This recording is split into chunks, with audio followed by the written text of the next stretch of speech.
Oke, assalamualaikum warahmatullahi wabarakatuh. Perkenalkan, nama saya Desnaria. Di sini saya akan mempresentasikan hasil eh, penelitian saya tentang analisis strategi digital branding pada startup online travel agency studi kasus tiket.com.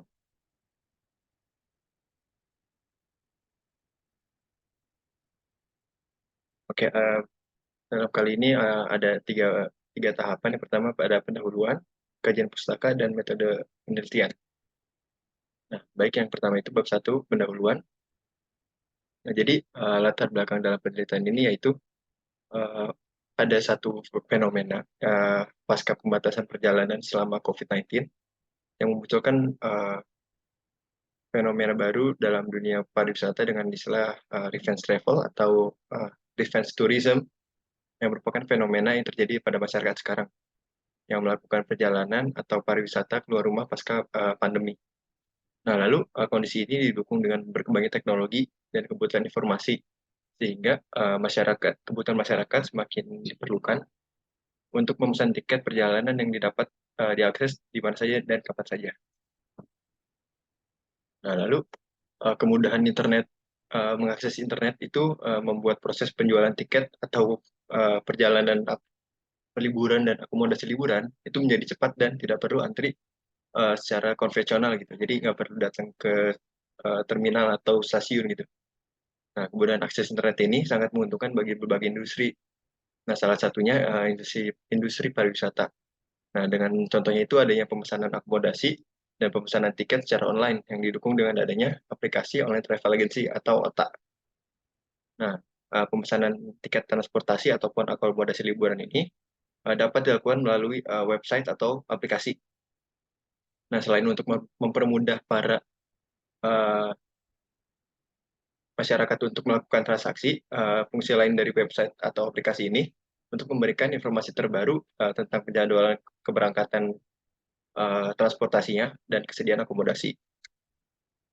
Nah, di sini ada permasalahan. Nah, dari survei yang dilakukan oleh Populix pada tahun 2022, tiket.com masih jauh di bawah Traveloka dalam aplikasi pilihan untuk pemesanan transportasi dan akomodasi liburan.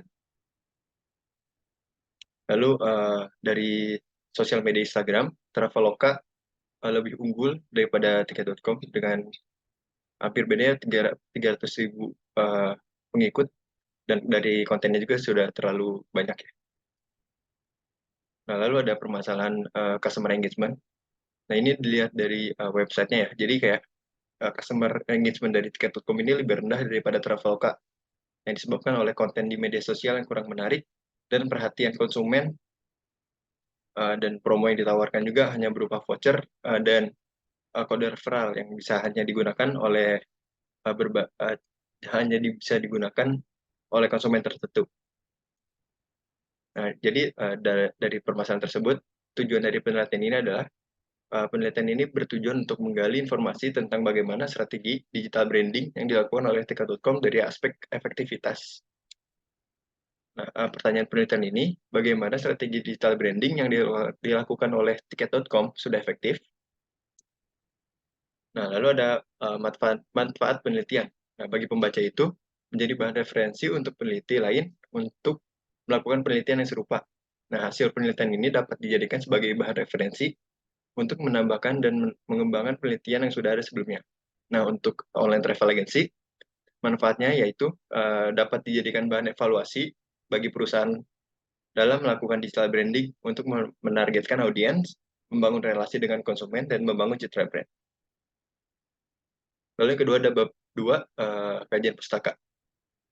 Nah, di sini ada beberapa teori tentang digital branding. Yang pertama itu, menurut Dinda Miftahul, suatu kemampuan untuk memahami kepribadian dari produk atau jasa melalui pengalaman pelanggan atau nilai yang ingin disampaikan oleh brand melalui media sosial. Lalu yang kedua untuk Hi, dari 2020,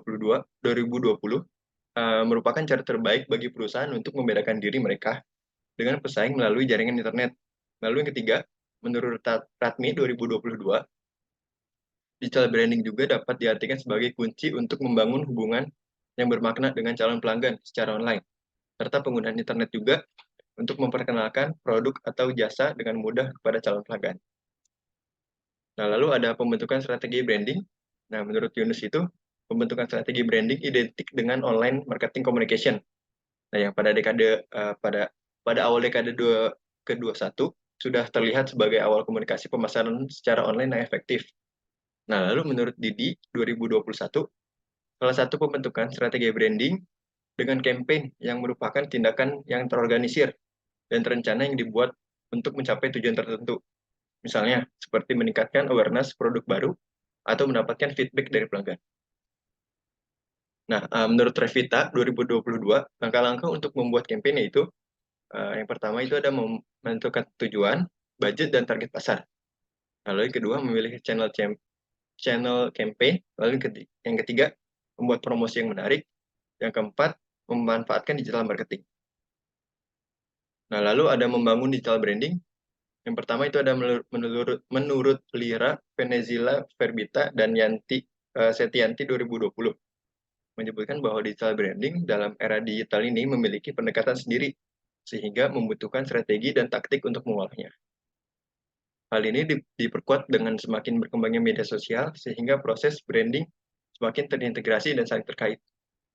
Nah, lalu menurut Nazir, branding menggunakan platform media sosial pada saat ini sudah dianggap wajib, karena beberapa media sosial sudah menjadi sumber informasi utama.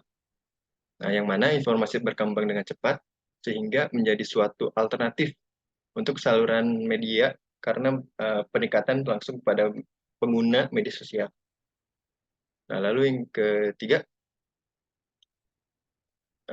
menurut Uptown ID 2020, 10 cara untuk membangun digital branding. Di antaranya, yang pertama itu ada memiliki logo, yang kedua membuat website, yang ketiga brand messaging, keempat SEO atau PPC, yang kelima memaksimalkan sosial media, yang keenam membuat press release, yang keenam online advertising, yang kedelapan content marketing, 9 influencer marketing, lalu yang 10 memberikan respon dan cepat dan tepat. Nah, lalu ada startup online travel agency.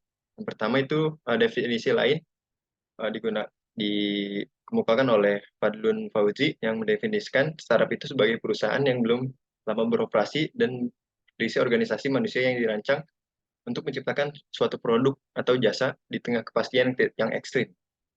Nah, lalu menurut Putu Yudi Setiawan, online travel agency adalah sebuah startup yang menyediakan layanan paket liburan, tiket perjalanan, dan hotel secara langsung melalui internet.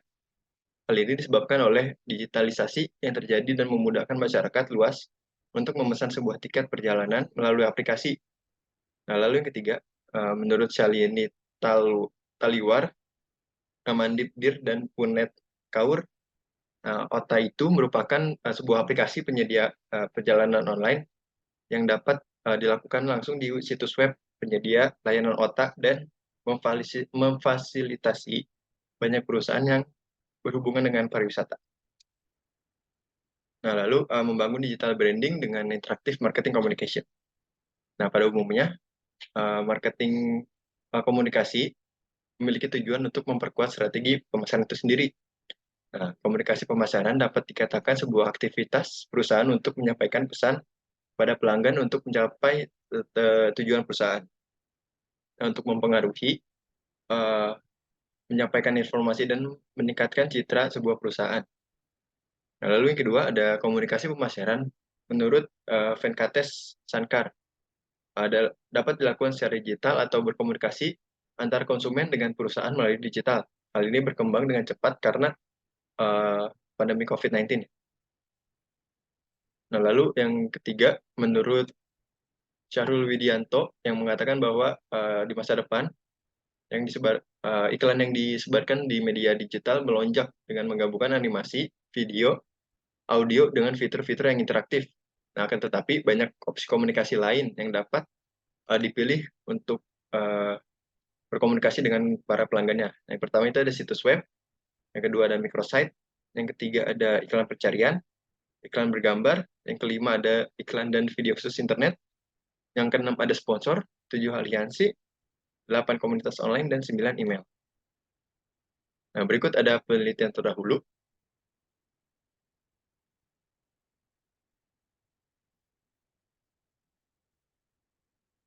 Oke, selanjutnya ada bab 3, metode penelitian. Yang pertama itu waktu penelitian. Penelitian ini dilakukan sejak Mei sampai Juli 2023 dengan melakukan wawancara kepada pengguna tiket.com di Jabodetabek dan melakukan wawancara kepada pihak perusahaan yang dilakukan oleh saya dan dilakukan di kantor tiket.com di daerah Palmerah, Jakarta Barat. Lalu yang kedua, desain dalam penelitian ini yaitu studi kasus. Lalu yang ketiga, teknik pengumpulan data itu menggunakan wawancara. Nah, sumber data dan sampel penelitian pada penelitian ini yaitu sumber data menggunakan teknik purposive sampling. Nah, dengan kedua informan dengan nama Ines Elika dan Luis Alverida, serta data yang diambil dari informan yang merupakan tiket.com.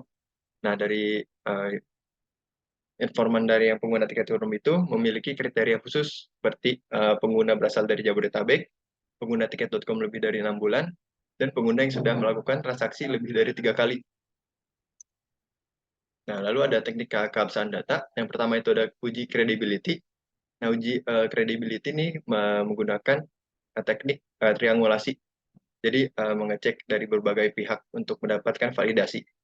Lalu yang kedua ada uji transferability menggunakan aplikasi ini diterapkan dalam situasi lain. Nah, uji ini sebuah tes keabsahan data yang digunakan untuk mengukur seberapa jauh penelitian dapat diterapkan dalam situasi dan tempat lain. Lalu yang ketiga ada uji dependability. Nah, uji ini berfokus pada permasalahan menentukan sumber data, teknik pengumpulan data, menganalisis data, menguji keabsahan data, dan pembuatan laporan hasil pengamatan. Nah, teknik analisa data pada penelitian ini menggunakan analisis tematik. Nah, menurut Herianto 2018, tematik merupakan salah satu cara untuk menganalisis data dengan tujuan mengidentifikasi pola melalui data yang telah dikumpulkan. Jadi, analisis tematik ini mengumpulkan hasil wawancara dan disimpulkan dengan bahasa peneliti.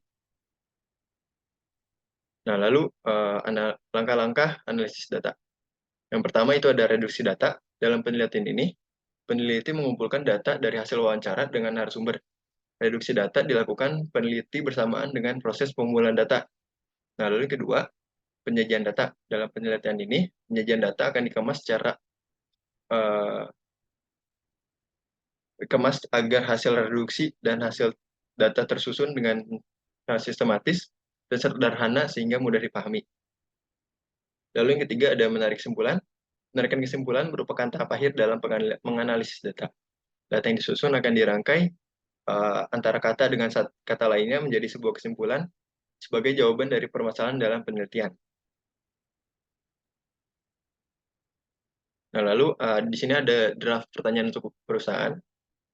Kenapa dibuat seperti ini? Karena agar lebih mudah dalam menganalisisnya di hasil wawancaranya. Karena yang pertama itu ada media sosial. Nah, itu nanyain apa saja sih media sosial yang digunakan oleh tiket.com. Lalu kedua, bagaimana cara perusahaan menyampaikan pesan yang ingin disampaikan melalui konten. Lalu ketiga, apa sih yang menjadi tolak ukur keberhasilan peran sosial media dalam menarik minat calon konsumen dalam membangun branding. Nah, lalu yang keempat, strategi branding. Nah, yang keempat itu bagaimana cara mengukur keberhasilan dari campaign. Nah, lalu yang kelima, bagaimana cara tiket.com menentukan influencer untuk berkolaborasi untuk memperluas jangkauan digital melalui campaign. Nah, lalu yang keenam, apa saja aspek yang diperlukan dalam mengembangkan strategi digital branding yang efektif. Nah, yang ketujuh, strategi utama tiket.com dalam menghadapi persaingan di industri online travel agency. Lalu yang kedelapan ada pengalaman konsumen. Di sini ada bagaimana cara tiket.com dalam membangun hubungan dengan followers di sosial media.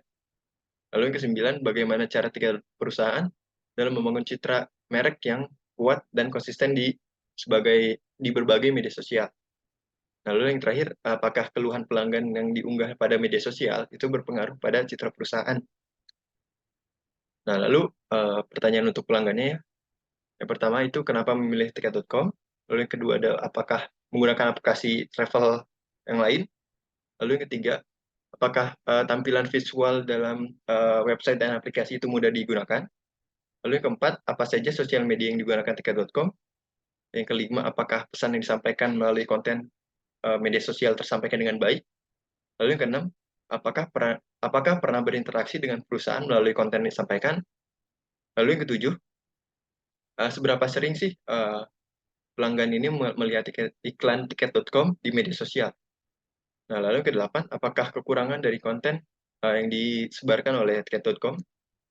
Lalu yang kesembilan, pengalaman konsumen, apakah pernah mengalami kendala dalam menggunakan aplikasi dan website dan menulis ulasannya yang kurang baik di sosial media.